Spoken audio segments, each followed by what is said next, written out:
The rain hammered against the cracked windows of Marcus Chen's workshop on the outer rim of New Jakarta Station. He wiped grease from his hands, squinting at the ancient freighter engine he'd been repairing for the past 3 hours. At 42, Marcus had learned to expect little from life beyond the simple satisfaction of a job well done and the occasional hot meal. The knock at his door was hesitant, almost apologetic. When he opened it, 2 small figures stood shivering in the downpour. They couldn't have been more than 7 and 9 years old, their clothes tattered and soaked through, but it was their eyes that struck him.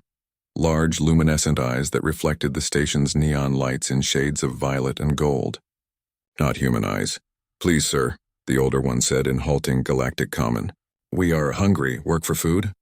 Marcus knew the smart move. The station was crawling with immigration enforcers, and harboring unregistered aliens could cost him everything. These girls were clearly refugees from one of the war-torn systems in the Andromeda sector. The responsible thing would be to call the authorities. Instead, he stepped aside. "Get in here before you catch pneumonia." That night became a week. The week became a month. The girls, Lyra and Sarah, were Austrian, survivors of a planetary genocide that had scattered their people across the galaxy. They had no papers, no family, no hope. Marcus gave them what he could. A warm corner of his workshop, food from his own meager rations, and eventually, an education in Starship mechanics. He taught them to read, to calculate orbital trajectories, to understand the quantum harmonics that made faster-than-light travel possible. Lyra showed an aptitude for engineering that rivaled his own. Sarah possessed an almost supernatural ability to diagnose system failures by touch alone. For 5 years, they were his shadow crew, his unlikely family. Marcus shielded them from the station authorities, forged basic identification papers through contacts in the black market, and watched them grow from frightened children into capable young women. Then one morning, they were gone. No note, no goodbye, just empty sleeping bags and a single Austrian flower, a midnight bloom left on his workbench. Marcus told himself he understood. They were young, full of potential. They'd found their own path. He tried not to feel the hollowness their absence left behind. 12 years passed. Marcus's hair grayed at the temples.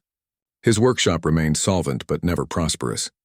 He took the jobs others wouldn't touch, fixed the ships others deemed beyond repair, and asked no questions when refugees needed transport off-station. The Royal Starship arrived on a Tuesday. It was impossible to miss, a vessel of such stunning beauty that it seemed to bend light around its hull. Crystalline spires rose from a body of polished midnight metal, and it dominated the station's docking bay like a cathedral among shacks. The entire station population gathered to watch as a delegation emerged, their ceremonial armor gleaming with ethereal phosphorescence. Marcus watched from his workshop door, curious but detached. Royal visits meant inspections, bureaucracy, headaches for small business owners like himself. Then he saw her, Lyra, now a woman of 26, walking at the head of the delegation. She wore robes of state, and upon her brow sat a circlet of living light. Behind her, Sarah moved with the bearing of a high commander, her hand resting on an ornate energy blade. Their eyes met across the crowded docking bay. Lyra's expression transformed from regal composure to something raw and joyful. She broke protocol, running toward him while her guards scrambled to keep pace. "Marcus!" She crashed into him with a hug that nearly knocked him over. "We found you. After all this time, we finally found you. I don't understand," Marcus stammered. "The crown, the ship—" "We are princesses of the Austrian royal house," Sarah said, approaching more slowly but with equal warmth in her violet eyes. "Our parents were killed in the purge, and we were smuggled off-world by loyalists. We were lost, hunted, alone, until a human mechanic with a kind heart gave us sanctuary." Lyra pulled back, tears streaming down her face. "You saved us, Marcus. You gave us time to grow strong, to learn, to prepare. The resistance found us eventually, helped us understand who we were. We've spent the last 12 years fighting to reclaim our throne, to rebuild what was destroyed. We've won," Sarah added. "The Austrian Empire is restored. Our people are coming home." Marcus felt dizzy. "I'm happy for you, truly, but why—" "You're coming with us," Lyra said firmly. "The Council of Elders has granted you the title of Guardian, one of the highest honors in Austrian society. You'll have estates, resources, anything you desire." "I'm just a mechanic," Marcus protested.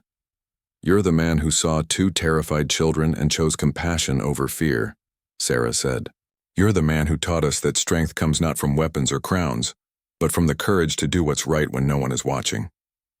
Lyra took his calloused hands in hers. You taught us to be human, Marcus, in all the best ways that word can mean. Now let us show you what it means to be Astrian.